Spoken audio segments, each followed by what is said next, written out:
Hi all, it's me doctor Fahim. ഒരു പ്രധാനപ്പെട്ട കാര്യം പറയാൻ വന്നത്, നമുക്ക് എല്ലാവർക്കും അറിയാം നീറ്റ് എക്സാം 21 ലക്ഷത്തോളം കുട്ടികൾ എഴുതിയിട്ടുണ്ട്. എല്ലാവരും സ്വപ്നം MBBS എടുക്കുക തന്നെയാണ്, 100% അത് തന്നെയാണ് സ്വപ്നം. പക്ഷേ നമ്മുടെ നാട്ടിലെ സീറ്റ്സ് അവൈലബിൾ വളരെ ലിമിറ്റഡ് ആണ്. അഫ്കോഴ്സ് ഗതികോട് കൊണ്ടോ അല്ലെങ്കിൽ അവർക്ക് വേറെ വഴിയില്ലാത്തതുകൊണ്ടോ ഒക്കെ പാരാമെഡിക്കൽ കോഴ്സൊക്കെ എല്ലാവരും എടുക്കുന്നുണ്ട്. B.Pharm അത് മോശം എന്നല്ല പറയുന്നത്. പക്ഷെ നമുക്ക് സ്വപ്നത്തിലേക്ക് എത്താനുള്ള വഴിയില്ല ആക്ച്വലി. അപ്പോൾ വേറൊരു ഓപ്ഷൻ എന്ന് വെച്ചാൽ വിദേശത്തെ MBBS പഠനമാണ്. അപ്പൊ വിദേശത്ത് പോയി കഴിഞ്ഞാൽ ചെറിയ ചെറിയ പ്രശ്നങ്ങളുണ്ട്. എന്താ വെച്ചാൽ അവിടെ ഫാക്കൽറ്റീസിന്റെ ഭാഷ, ലാംഗ്വേജ്, സ്ലാങ് മനസ്സിലാവാതിരിക്കുക, അല്ലെങ്കിൽ അവിടെ കൾച്ചർ വേറെയാണ്. അതുപോലെ തന്നെ പിന്നെ ലാബ് ഫെസിലിറ്റീസ്, നമ്മുടെ നാട്ടിൽ എത്ര ലാബ് ഫെസിലിറ്റി അവിടെ ഉണ്ടാവില്ല. ഇതൊക്കെ സത്യമുള്ള കാര്യം തന്നെയാണ് അല്ലേ. അപ്പോഴത്തെ അത്ര കെഡാവേഴ്സ് അവിടെ ഉണ്ടാവില്ല അനാട്ടമി ലാബില്.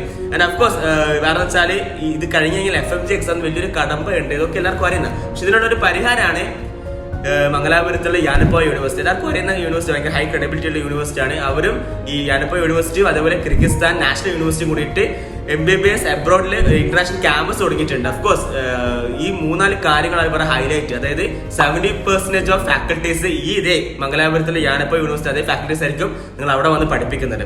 ആൻഡ് അഫ്കോഴ്സ് ഇവിടുത്തെ അതേ ലാബ് ഫെസിലിറ്റീസ് ആയിരിക്കും നിങ്ങൾക്ക് അബ്രോഡിൽ കിട്ടാൻ പോകുന്നത്.